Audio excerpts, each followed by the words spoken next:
Hello అండి. Last వీడియోలో మనము రోజ్ స్లీవ్స్ అనేది చూసాం కదా, కటింగ్ స్టిచ్చింగ్. అండ్ ఈ వీడియోలో కూడా సింపుల్ డిజైన్తో మనము బ్లౌజ్ స్లీవ్స్ డిజైన్ అనేది చూసేద్దాము. సో ఇది వచ్చేసి మనం పోట్లీ బటన్స్ ఒకటి యూస్ చేస్తున్నాము అండ్ శారీలో కొంచెం క్లాత్ అనేది యూస్ చేస్తాం అనమాట. ఎక్కువ క్లాత్ కూడా ఏమీ వేస్ట్ అవ్వదు. అండ్ ఇక్కడ వచ్చేసి ఇది కటింగ్ స్టిచ్చింగ్ ఎలా చేయాలో చూసేద్దాము. అండ్ ఇక్కడ మనం నార్మల్గా స్లీవ్స్ ఏ విధంగా అయితే కటింగ్ చేసుకుంటామో సో అదే విధంగా ఇది షార్ట్ హ్యాండ్స్కి పెట్టుకోవచ్చు ఆర్ ఎల్బో హ్యాండ్స్కి కూడా పెట్టుకోవచ్చు. సో ఇది మన ఇష్టం అనమాట. అండ్ ఇక్కడ వచ్చేసి నార్మల్గా స్లీవ్స్కి ఇక్కడ 2 ఫోల్డ్స్ మీద ఫోల్డింగ్ చేసేసుకోవాలి ఫ్యాబ్రిక్ని. అండ్ ఇక్కడ మనకి నడుం సైజుని ప్రకారం లూజ్ అనేది పెట్టుకోవాలన్నమాట చంక డౌన్ దగ్గర. అండ్ లెంత్ వచ్చేసి నేను 10 ఇంచెస్ పెట్టుకుంటున్నాను. 10 ఇంచెస్ పెట్టేసుకొని ఇంకా మనకి స్లీవ్స్ లూజ్ ఎంత ఉందో చూసేసుకొని దాని ప్రకారం మెజర్మెంట్ అనేది తీసుకోవాలి. ఇక్కడ నాకు క్లాత్ అనేది కొంచెం యాడ్ చేసుకోవాల్సి వస్తుంది. సో అది నేను తర్వాత యాడ్ చేసుకుంటాను. ఫస్ట్ వచ్చేసి ఇలాగా మనము నార్మల్గా స్లీవ్స్ ఎలా అయితే మనం మార్క్ చేసుకుంటామో అదే విధంగా స్లీవ్స్ అనేది మార్క్ చేసుకోవాలి. సో ఇక్కడ వరకు మనం నార్మల్ స్లీవ్స్ ఏ విధంగా కట్ చేస్తామో సేమ్ అంతే ప్రాసెస్ అనమాట. తర్వాత ఇక్కడ మనము డిజైన్ పెట్టడం కోసం క్లాత్ ఎంత కావాలి అనేది చూసుకోవాలన్నమాట. కొంతమంది మనము 2 ఇంచెస్ పెట్టుకోవచ్చు, 3 ఇంచెస్ పెట్టుకోవచ్చు. సో అది మన ఇష్టం అనమాట. సో ఇక్కడ నేను 1.5 ఇంచ్ వరకు కింద విడ్త్ అనేది మార్క్ చేసుకుంటున్నాను. అండ్ పై వైపు నుంచి లెంత్ అది మన ఇష్టం అనమాట. కొంతమంది షోల్డర్ దగ్గర నుంచి పెట్టుకుంటారు, లేదంటే ఒక 3 ఇంచెస్ గ్యాప్ ఇచ్చేసి పెట్టుకుంటారు. ఇక్కడ వచ్చేసి నేను ఒక 3.5 ఇంచెస్ వరకు గ్యాప్ ఇచ్చేసి కింద ఎంత పార్ట్ అయితే ఉంటుందో బ్యాలెన్స్ సో వాటన్నిటికీ మార్క్ చేసుకుంటున్నాను అనమాట. మనము షోల్డర్ వరకు పెట్టుకోవాలంటే కూడా పెట్టుకోవచ్చు. సో ఇక్కడ నేను కింది వైపు నుంచి 7 ఇంచెస్ వరకు పెట్టుకుంటున్నాను అనమాట. సో మనం 7 ఇంచెస్ ఆర్ 6 ఇంచెస్ 5 ఇంచెస్ అది మన కంఫర్ట్, మనం ఎట్లైనా పెట్టుకోవచ్చు. ఇక్కడ ఇలా మార్క్ చేసుకున్న తర్వాత ట్రయాంగిల్ షేప్ లాగా డ్రా చేసేసుకొని ఇక్కడ క్లాత్ అనేది కట్ చేసి పక్కన పెట్టేసుకోవాలి. ఈ కట్ చేసిన క్లాత్ వచ్చేసి మనకి మెజర్మెంట్ కోసం యూజ్ అవుతుంది అనమాట. సో ఇక్కడతో కటింగ్ అనేది అయిపోయింది. నెక్స్ట్ స్టిచ్చింగ్కి వెళ్ళిపోదాం. ఇక్కడ వచ్చేసి నేను స్లీవ్స్ లూజ్ అనేది మార్క్ చేసుకుంటున్నాను. ఇక్కడ పై వైపున కొంచెం జాయిన్ చేయాల్సి వస్తుంది అనమాట. సో అది ఎక్స్ట్రా మార్జిన్స్ కోసం అనమాట. సో అది నేను యాడ్ చేసుకుంటాను. అండ్ ఈ బార్డరు స్లీవ్స్ అనమాట. సో ఇది నేను జస్ట్ చూపిస్తున్నాను చూడండి. అండ్ దీని ప్రకారం లైనింగ్ ప్రకారం మనం మెయిన్ ఫ్యాబ్రిక్ కూడా కట్ చేసి పక్కన పెట్టేసుకోవాలి, ఎందుకంటే నెక్స్ట్ స్టిచ్చింగ్ చేయాలి కాబట్టి.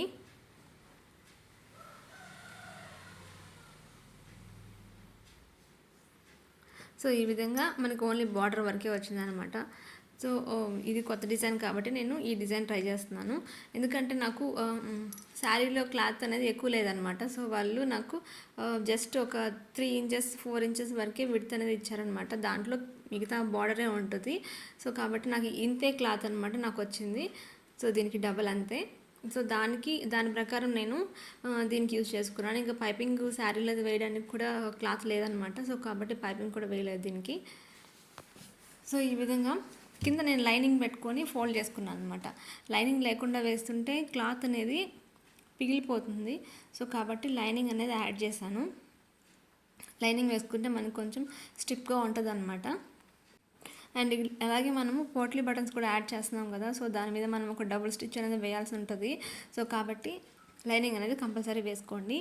అండ్ ఇక్కడ మనము లెంత్ ఎంతైతే పెట్టుకున్నామో ఇప్పుడు ఫర్ ఎగ్జాంపుల్ మనము 5 ఇంచెస్ 7 ఇంచెస్ పెట్టుకున్నాం అనుకోండి, పైన 1 ఇంచ్ కింద ఒక 1 ఇంచ్ అనేది వదిలేసుకొని మిగిలిన 5 ఇంచెస్లో మనము ఈ మనకి ఎన్ని బటన్స్ కావాలనుకుంటున్నామో అన్ని బటన్స్ 1 ఇంచ్ గ్యాప్తో మార్క్ చేసుకోండి. ఇక్కడైతే నేను 5 బటన్స్ అనేది పెట్టుకుంటున్నాను అనమాట ఒక్కొక్క స్లీవ్కి. మనం ఇంకా దగ్గరగా కావాలంటే 1/2 ఇంచ్ గ్యాప్తో కూడా పెట్టుకోవచ్చు.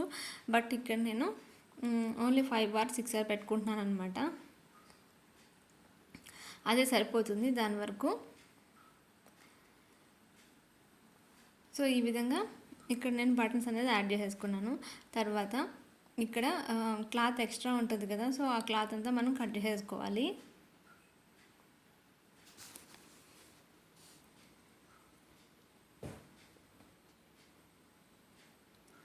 కట్ చేసేటప్పుడు కొంచెం జాగ్రత్తగా చేయాలన్నమాట, ఎందుకంటే క్లాత్ ఒకవేళ మనకి పొరపాటున కట్ అయిందంటే సో ఇంకా మనకి క్లాత్ దొరకదు, అలాగే మన కస్టమర్స్ కూడా మిస్ అయిపోతారనమాట. సో మనం ఏమైనా డ్యామేజ్ అట్లాంటివి చేస్తే.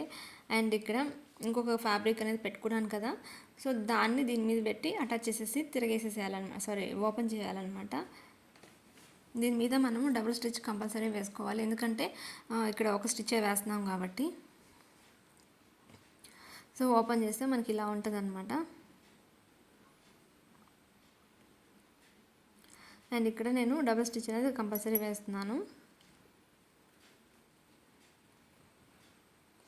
సో ఇది డిజైన్ అయితే కంప్లీట్ అయిపోయింది అనమాట.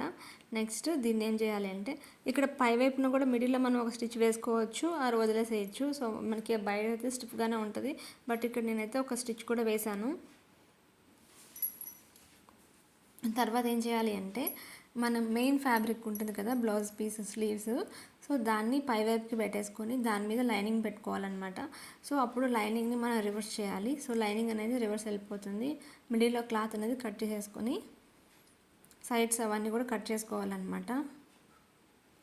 ఇలా కట్ చేసేసుకున్న తర్వాత ఫ్యాబ్రిక్ని మనము రివర్స్ చేసుకోవాలి. చాలా సింపుల్గా ఉంటుంది అండ్ ఈజీగా కూడా అయిపోతుంది అనమాట. ఇది కొత్త డిజైన్ కదా, ప్రస్తుతానికి ఈ డిజైన్ కూడా మనకి ట్రెండింగ్లో ఉంది.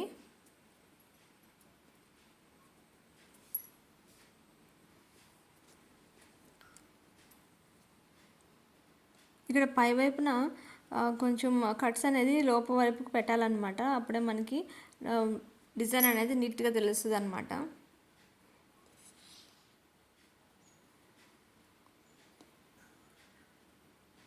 కొంచెం మన నెయిల్తో ఇట్లా రఫ్ చేసామంటే ఫ్యాబ్రిక్ అనేది లెగ్స్కోకుండా నీట్గా వస్తుంది అనమాట. సో ఇక్కడ మనం చుట్టూరా ఒక స్టిచ్ అనేది కంపల్సరీ వేసుకోవాలి.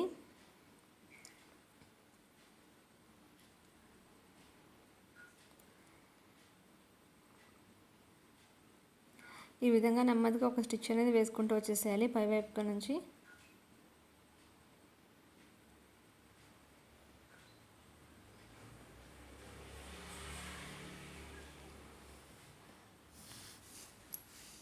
తర్వాత ఇప్పుడు మనం రెడీ చేసి పెట్టుకున్నాం కదా ఫ్యాబ్రిక్, దీన్ని మిడిల్లో పెట్టి అటాచ్ చేయాలన్నమాట. సో మనము ఆల్రెడీ దీన్ని కటింగ్ చేసినప్పుడు లైనింగ్ పీస్ అనేది ఉంటుంది కదా, సో అది ఎంత విడ్త్ ఉందో చూసుకొని దాని ప్రకారం మనం మార్క్ చేసుకోవాలి. ఇక్కడ నేను ఆల్రెడీ మార్క్ చేసుకున్నాను, సో అది ఎంత విడ్త్ అలాగే హైట్ ఉందని చెప్పేసి దాని ప్రకారం మనం అడ్జస్ట్ చేసుకొని పిన్స్ పెట్టేసుకోవడం బెటరు. పిన్స్ పెట్టేసుకొని చుట్టూరా ఒక స్టిచ్ అనేది వేసేసుకోవాలి. కొంచెం జాగ్రత్తగా చేసుకోవాలి, ఎందుకంటే మనము మిడిల్లో పోట్లీ బటన్స్ పెట్టాం కదా, సో అది మన షోల్డర్కి ఎగ్జాక్ట్గా ఉందా లేదా అన్నట్టు చూసుకోవాలన్నమాట. కొంచెం అటు ఇటు జరిగిపోకుండా చూసుకోవాలి. అలాగే షోల్డర్కి మనము స్లీవ్స్ జాయిన్ చేసేటప్పుడు ఈ పోట్లీ బటన్ ఏదైతే పెట్టామో అది కరెక్ట్గా షోల్డర్ మిడిల్ పాయింట్లో ఉండేటట్టు చూసుకోవాలి. లేకపోతే ఒక బ్లౌజ్ ముందుకి ఒక బ్లౌజ్ వెనక్కి అనేది కనిపిస్తుంది అనమాట డిజైన్ అనేది. సో ఈ విధంగా డిజైన్ అయితే రెడీ అయిపోయింది. అండ్ కింద వచ్చేసి మనం బార్డర్ అనేది యాడ్ చేసుకుంటున్నాం అనమాట. అంతే, చాలా సింపుల్గా ఉంటుంది అండ్ ఈజీగా అయిపోతుంది. సో ఇదన్నమాట ఫైనల్గా. అండ్ నేను ఎక్స్ట్రా ఫ్యాబ్రిక్ ఏం ఇవ్వట్లేదు, ఎందుకంటే 10 ఇంచెస్ పెట్టినాం కదా, సో 9.5 ఇంచెస్ వరకు 9 ఇంచెస్ ఉంటే కూడా స్లీవ్ సరిపోతుంది అనమాట. సో కాబట్టి నేను ఒక 1/4 ఇంచ్ వరకు ఫోల్డింగ్ చేసేస్తున్నాను, పైన ఒక 1/4 ఇంచ్ పోతుంది. సో మొత్తం నాకు టోటల్గా 9 ఇంచెస్ అయితే వస్తుంది అనమాట స్లీవ్ డిజైను. అండ్ ఇది కంప్లీట్ అయిపోయాక మీకు స్లీవ్స్ కూడా చూపిస్తాను. చూడండి డిజైను చాలా నీట్గా మంచిగా ఉంటుంది. సో ఇక్కడితో మనకి బ్లౌజ్ డిజైన్ అనేది కంప్లీట్ అయిపోయింది. ఇది రెడీ అయ్యాక సో ఇలాగైతే ఉంటుంది అనమాట. సో ఫినిషింగ్ అయితే నీట్గా వచ్చింది. అండ్ మీరు కూడా ఇది ట్రై చేసి చూడండి ఒకసారి. వీడియో నచ్చితే please like, share and subscribe my channel. Thank you for watching.